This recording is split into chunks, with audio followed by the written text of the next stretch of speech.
When the stay-at-home order went into effect earlier this year, James Tham had to get creative. I thought, we got to keep growing, and we'll just do the Zoom classes.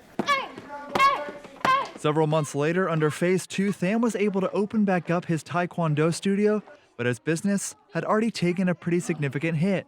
We lost 70 students, and that was scary. That was really scary.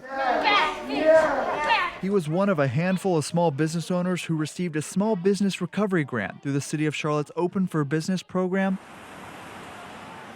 It's part of the city's efforts to distribute about $30 million in federal CARES Act funding to small businesses affected by COVID-19. That just was like, holy cow, somebody is caring about me, and I realized that they didn't know who I was, but they knew I was in Mecklenburg County. I'm a Charlottean.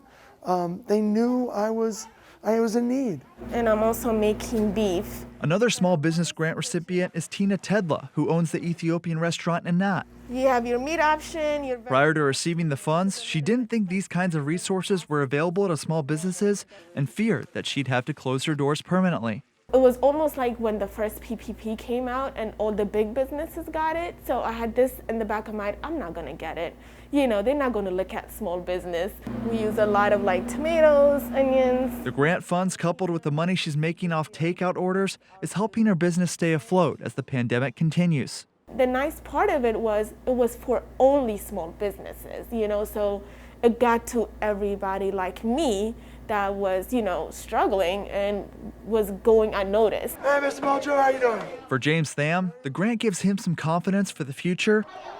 He's able to remain open, implementing social distancing, mask wearing, and other measures to continue to serve kids and families in his community. To get that grant, it was unbelievable. It was just gigantic.